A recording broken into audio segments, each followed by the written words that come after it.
உங்கள் favourite TV ஷோக்களை இனி miss பண்ண தேவையில்லை. ZEE5 இல் முற்றிலும் இலவசமாக காணுங்கள், இங்கேயும் எப்பொழுதும். சாரி பாரதி, இப்படி ஒரு லெட்டர் உங்களுக்கு நான் எழுதுவேன்னு நீங்க நினைச்சு கூட பார்க்கல. நமக்குள்ள விழுந்த இந்த விரிசலுக்கு காரணம் எங்க அம்மாவோட மரணம். ஆனா இதெல்லாம் ஒரு காரணமான எல்லாரும் நினைப்பாங்க. எங்க அம்மா எனக்கு எவ்வளவு முக்கியம்னு உங்களுக்கு நான் சொல்லி புரிய வைக்க தேவையில்லை. அதனாலதான் நான் இப்படி ஒரு முடிவு எடுக்க வேண்டியதா போயிடுச்சு. என்னால எங்க அம்மாவோட இழப்புல இருந்து மீண்டு வர முடியல. அதுக்கு காரணம் நீங்க தாங்கிறதையும் என்னால மறக்கவே முடியல. என் இதயத்தை கல்லாக்கிக்கிட்டு தான் இந்த லெட்டர் நான் எழுதுறேன்.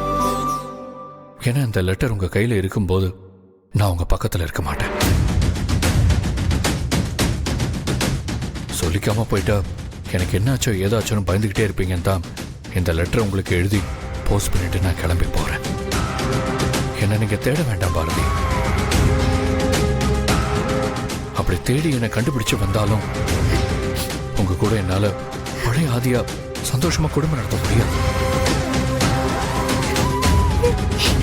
உங்களுக்கு எனக்கும் நடுவில் இருந்த எல்லாத்தையும் முடிச்சுக்கலாம் பாரதி.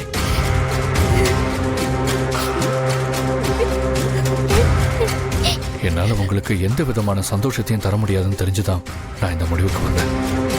உங்க கூடவே இருந்து உங்களையும் தமிழையும் கஷ்டப்படுத்துறதை விட உங்களை விட்டு விலகி இருந்து நிம்மதியா இருக்க வைக்கிறது எவ்வளவு பரவாயில்லன்னு தான் இந்த முடிவு எடுத்தேன். இது வரைக்கும் எல்லா சூழ்நிலையிலையும் என்னை புரிஞ்சுக்கிட்டு என் கூடவே இருந்திருக்கீங்க. இந்த தடவையும் என்னை புரிஞ்சுப்பீங்கன்னு நம்புறேன். ஆனா இத்தனை தடவையும் புரிஞ்சுக்கிட்டு கூட இருந்த மாதிரி இந்த தடவை என்னை புரிஞ்சுக்கிட்டு விட்டுருங்க. ZEE5 ஆப்பை டவுன்லோட் செய்து அனைத்து எபிசோடுகளையும் இலவசமாக பாருங்க.